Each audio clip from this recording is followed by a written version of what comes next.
So I think that these anterior views help us out the most. So the one on the left is where we started. And again, we were talking about the right innominate dysfunction not allowing your front of the hip to come up, and you're getting a block through there. And the left hip, so we can see right through here where we started how, again, number one, the femur has to come lateral at the top of the pedal stroke on the right, and then actually on the right, it almost pivots in a little bit.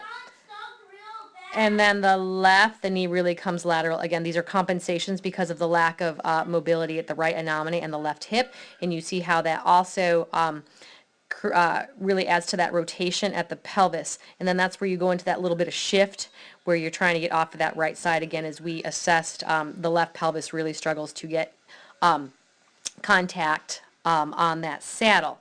So then here on the right, here's where we started to treat out and clean things up actually quite a bit. I really like what we did on that left hip. There's not nearly as much compensation out to the side of that knee.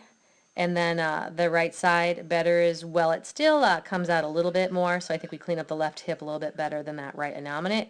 Again, a work in progress. So I think, again, that said, let's really clear up the anterior part of your pelvis so that you can get into more of an anterior tilt without impingement or compensation down at the knees. And then this is also a good place to look at, again, back to, I'm going to drop you down a little bit here if I can. Again, the width. Again, I'm looking at this right side. Here's your shoulders up top. And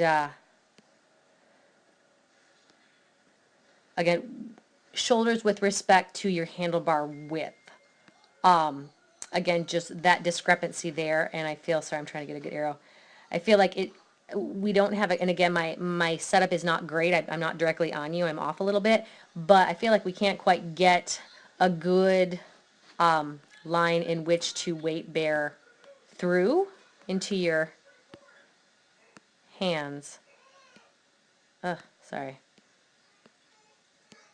Through there, regardless. So as we're looking through, there we go, there. As we're looking from shoulder into hand. So that's where I would love for us to just explore, looking at a slightly narrow handlebar and seeing how that changes your weight bearing as well.